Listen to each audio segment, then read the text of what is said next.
Well, yes, we are right now joined by Education Minister of Delhi, Manish Sisodia. Let me try to speak from him and understand about the situation in Delhi.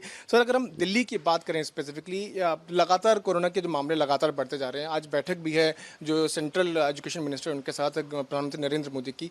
आप क्या देखते हैं, क्या मानते हैं, क्या होना चाहिए सर? मैं उम्मीद यही कर रहा हूँ कि प्रधानमंत्री जी भी और केंद्रीय शिक्षा मंत्री सब इस बात को समझेंगे कि ये जो बच्चे देश में करीब 30 लाख बच्चे जिनका बोर्ड एग्ज़ाम होना है, उनके स्वास्थ्य की चिंता को ध्यान में रखते हुए फैसला लेंगे। और जैसा कल मुख्यमंत्री अरविंद केजरीवाल जी ने रिक्वेस्ट किया था, अपील की थी केंद्र से कि ये बच्चे हमारे बच्चे हैं, देश के बच्चे हैं, इनके भविष्य को हमें ध्यान में रखना है, लेकिन इनकी सुरक्षा, इनकी हेल्थ को भी हमें ध्यान में रखना है।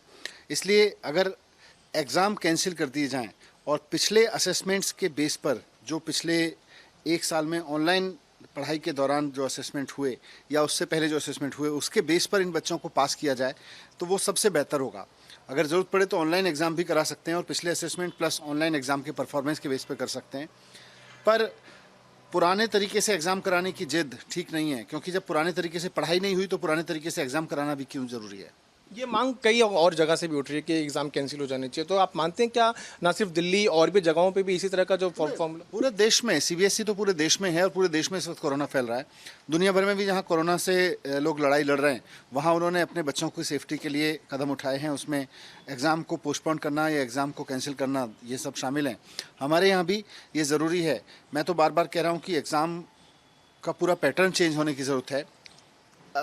हर साल 3 घंटे की परीक्षा लेके हम अपने बच्चे को पास फेल करते हैं, वो तरीका दुनिया के देशों ने अब त्याग दिया है, अब उससे ऊपर उठ चुके हैं।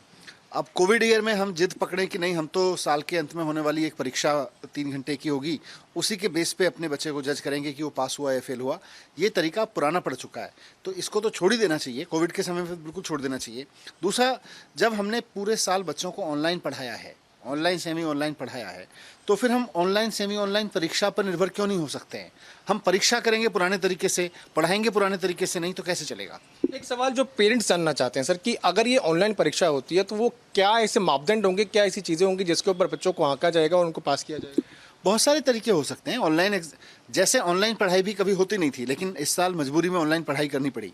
इसी तरह से मजबूरी में ही सही हमको ऑनलाइन एग्जामिनेशन या कंटिन्यूस असेसमेंट, जो पिछले एक साल में बच्चे की जितनी परीक्षाएं हुई हैं, उस परीक्षाओं के आधार पर उस बच्चे का रिजल्ट डिक्लेयर किया जाए, ये भी संभव है। एक आखिरी प्रश्न, दिल्ली के शिक्षा मंत्री होते हुए दिल्ली के बच्चों को आप क्या मैसेज देना चाहेंगे? मैं बच्चों को यही मैसेज देना चाहूँगा कि सेफ्टी का ध्यान रखें, घर पे ही रहें, इधर उधर ना जाएं। स्कूल बंद हैं तो इसका मतलब ये नहीं है कि आप मार्केट में या दोस्तों के यहाँ या आसपास पार्कों में घूमें। अपनी सेफ्टी का ध्यान रखें। हमारी पूरी कोशिश है कि केंद्र सरकार अपना निर्णय सीबीएसई बोर्ड के एग्ज़ाम के बारे में जल्द से जल्द ले ले। बाकी बच्चों के लिए हमने पहले से ही स्कूल बंद कर रखे हैं और उनको किस तरह से असेसमेंट किया जाएगा उस पर हमारा काम चल रहा है। तो ये तो दिल्ली के शिक्षा मंत्री मनीष सिसोदिया जिन्होंने हमसे ये कहा कि एग्ज़ाम्स जो हैं बोर्ड के वो कैंसिल होने चाहिए और ऑनलाइन तरीके जो हैं उनके उसके तहत जो है एग्ज़ाम्स भी लिए जा सकते हैं।